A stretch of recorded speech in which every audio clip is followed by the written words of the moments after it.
Dhaka ২০ December ২০২৫। বাংলাদেশের এক ক্রান্তিক সময় অতিবাহিত হচ্ছে। একদিকে জুলাই বিপ্লবের অগ্রসৈনিক শরীফ ওসমান হাদির মৃত্যুতে দেশজুড়ে শোকের ছায়া, অন্যদিকে আসন্ন নির্বাচনকে কেন্দ্র করে রাজনৈতিক মেরুকরণ স্পষ্ট হয়ে উঠছে। লন্ডন সফর সংক্ষিপ্ত করে আজ সকালে দেশে ফিরেছেন বাংলাদেশ জামায়াতে ইসলামীর আমির ডক্টর শফিকুর রহমান।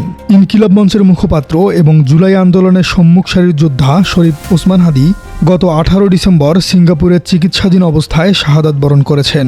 তার মৃত্যুতে গভীর শোক প্রকাশ করে আমিরে জামাত বলেন, ওসমান হাদি ছিলেন একজন সাহসী জুলাই যোদ্ধা এবং সাচ্চা দেশপ্রেমিক, যিনি অন্যায়ের কাছে কখনো মাথা নত করেননি। আধিপত্যবাদী ও ফ্যাসিস্ট শক্তি এই দৃঢ়তাকে মোকাবেলা করতে না পেরে হত্যার পথ বেছে নিয়েছে বলে তিনি অভিযোগ করেন। শহীদ হাদির পরিবারের প্রতি সমবেদনা জানিয়ে তিনি দ্রুততম সময়ের এই হত্যাকাণ্ডের সঙ্গে জড়িতদের বিচার এবং দৃষ্টান্তমূলক শাস্তি দাবি করেছেন। জামাতে ইসলামী দেশব্যাপী কর্মসূচি ঘোষণা করেছে।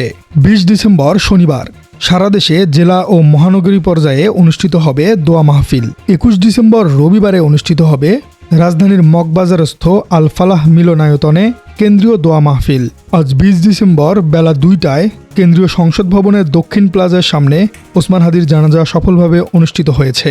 দেশে চলমান অস্থিরতা নিরসনে ডক্টর শফিকুর রহমান কয়েকটি গুরুত্বপূর্ণ পয়েন্ট তুলে ধরেছেন।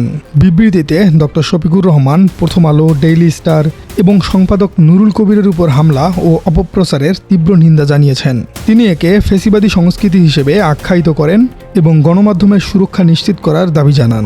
আন্তর্জাতিক রেফারেন্স উল্লেখ্য যে জাতিসংঘের মানবাধিকার সনদের ১৯ অনুচ্ছেদ অনুযায়ী মত প্রকাশের স্বাধীনতা একটি মৌলিক অধিকার। জামাতে আমির স্বাধীন গণমাধ্যমকে রাষ্ট্রের স্থিতিশীলতার পূর্বশর্ত হিসেবে উল্লেখ করেছেন।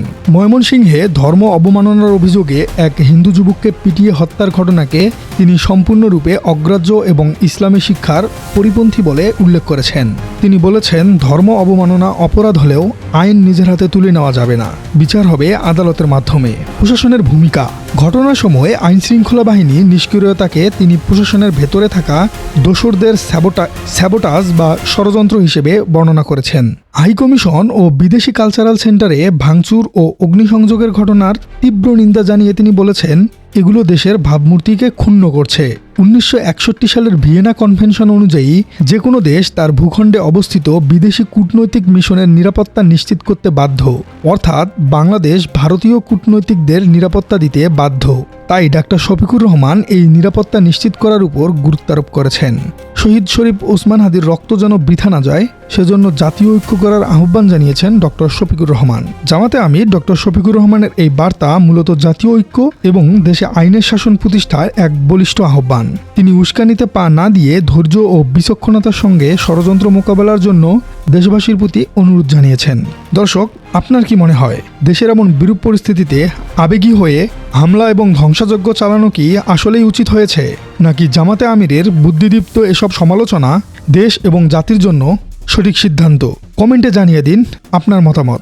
আর আমাদের এই চ্যানেলে নতুন হলে চ্যানেলটি সাবস্ক্রাইব করার অনুরোধ থাকলো। ধন্যবাদ।